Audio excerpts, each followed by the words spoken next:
ఖమ్మం నుంచి టీఆర్ఎస్ అభ్యర్థిగా లోక్సభ ఎన్నికల బరిలోకి దిగిన నామా నాగేశ్వరరావును గెలిపించుకోవాలని పార్టీ శ్రేణులకు పిలుపునిచ్చారు మాజీ మంత్రి తుమ్మల నాగేశ్వరరావు.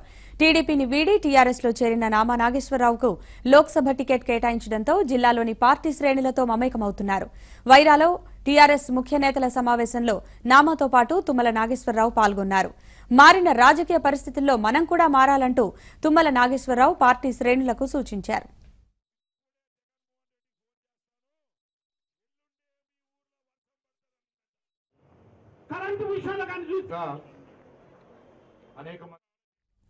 పార్టీ అధినేత కేసీఆర్ ఎంపిక చేసిన అభ్యర్థి నామా నాగేశ్వరరావును గెలిపించుకోవాల్సిన బాధ్యత అందరిపైన ఉందన్నారు తుమ్మల నాగేశ్వరరావు.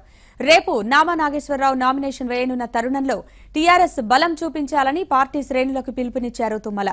అంతా సమైక్యంగా పనిచేస్తే ఖమ్మం లోక్సభ నియోజకవర్గం పరిధిలోనే వైరా అసెంబ్లీ సెగ్మెంట్లో ఎక్కువ మెజారిటీ దక్కే అవకాశం ఉందన్నారు.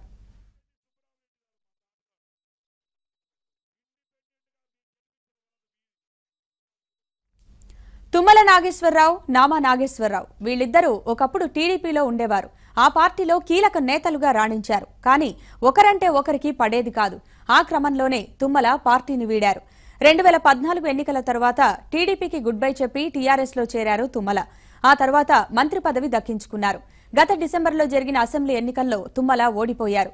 పార్టీలో పొడజూపిన వర్గ విభేదాలతోనే తుమ్మల ఓడిపోయారని విశ్లేషణలున్నాయి. కొన్నేళ్ల క్రితం తుమ్మల టీడీపీని వీడడానికి కారణం నామా నాగేశ్వరరావే అనే వాదన ఉంది. టీడీపీలో ఉన్నప్పుడు ఇద్దరి మధ్య మనస్పర్ధలుండేవి. 2014 ఎన్నికల వేళ తుమ్మల కోరిన సీటు ఇవ్వకుండా నామా అడ్డుపడ్డారని ప్రచారం జరిగింది. నామాకు చంద్రబాబు ప్రాధాన్యమిస్తున్నారని తుమ్మల నాగేశ్వరరావు కినుక వహించారు. చివరికి ఇద్దరి మధ్య విభేదాలు తారాస్థాయికి చేరాయి. ఆ తర్వాత తుమ్మల టీఆర్ఎస్ దరిచేరడంతో ఇద్దరిని వేర్వేరు పార్టీలు, వేర్వేరు దారులు అయ్యాయి.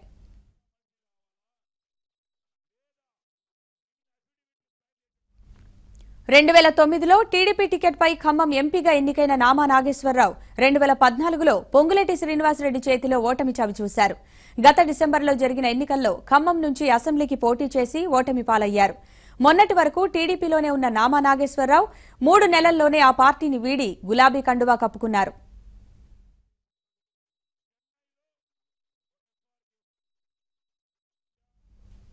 గత అసెంబ్లీ ఎన్నికల్లో పాలేరు నుంచి పోటీ చేసి ఓడిపోయారు తుమ్మల నాగేశ్వరరావు. పార్టీలో పొడజూపిన వర్గ విభేదాలతో ఆయన ఓడిపోయారు. ఇదే విషయాన్ని కేసీఆర్ బహిరంగంగానే చెప్పారు. ఖమ్మం జిల్లాలో పార్టీ ఓటమికి మాలో మేము కత్తులతో పొడుచుకోవడమేనన్నారు. ఈ క్రమంలో లోక్సభ ఎన్నికలకు పార్టీ శ్రేణుల్ని ఏకం చేశారు. కొత్తగా పార్టీలో చేరిన నామా నాగేశ్వరరావుకు ఖమ్మం లోక్సభ టికెట్ ఇచ్చినా అంతా సమర్థిస్తున్నారు. తుమ్మల నాగేశ్వరరావు కూడా నామా నాగేశ్వరరావును గెలిపించే బాధ్యత తీసుకున్నారు. టీఆర్ఎస్ ఆశిస్తున్నట్లు ఖమ్మంలో టీఆర్ఎస్ గెలిస్తే పార్టీలో వర్గ విభేదాల వ్యాఖ్యలకు చెక్ పడుతుందని అంతా ఆశిస్తున్నారు. అదే సమయంలో నామా, తుమ్మల మధ్య విభేదాలు సమసిపోతాయని అంతా భావిస్తున్నారు.